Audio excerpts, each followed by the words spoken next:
नमस्कार, मी ईश्वर काळे. S-R-I form कशा पद्धतीने भरायचं ती माहिती आपण इथं जाणून घेणार आहोत. एस-आर-आय फॉर्म भरण्यासाठी तुम्हाला तुमची दोनची माहिती लागणार आहे. म्हणजे तसं की तुमचं वय जर 38 वर्षापेक्षा जास्त असेल तर तुम्हाला एस-आर-आयची दोनची स्वतःची माहिती कडून फॉर्म भरता येणार आहे. आणि तुमचं वय जर 38 वर्षापेक्षा जर कमी असेल तर तुम्हाला एस-आर-आयची दोनची माहिती तुमच्या आईची चालणारी, वडिलाची चालणारी, आजीची चालणारी, आजोबाची चालणारी ती माहिती कशा पद्धतीने काढायची दोनची माहिती तर आपण सर्वप्रथम इथं बघूया. त्यासाठी तुम्हाला voter.eci.go.in वेबसाईट आल्यानंतर आपला असा काही इंटरफेस दिसत.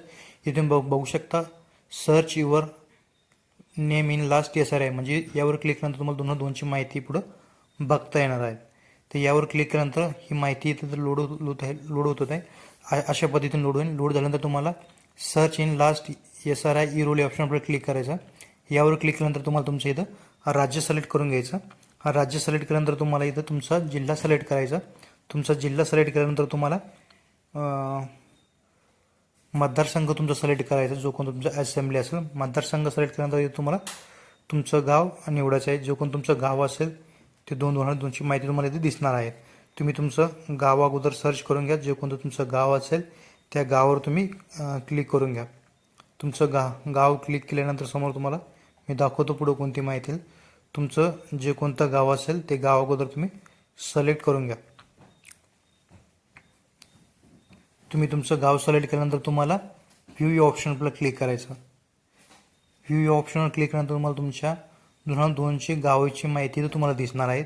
ही माहिती तुम्हाला इथं बघायची आहे. इथं तुम्हाला तुमचा मतदारसंघ बघायचा, तुमचा सिरियल नंबर, पार्ट नंबर बघायचा. म्हणजे पुढे तुम्हाला एस-आर-आय ऑनलाईन पद्धतीने फॉर्म भरण्यासाठी माहिती लागणार आहेत. जर तुम्हाला एस-आर-आयचा फॉर्म ऑनलाईन पद्धतीने जर भरायचा असेल त्या व्हिडिओची लिंक मी व्हिडिओच्या डिस्क्रिप्शनमध्ये आहे, त्यावर क्लिक करून तुम्ही बघू शकता आणि तुमचं एस-आर-आय फॉर्म ऑनलाईन पद्धतीने भरू शकता.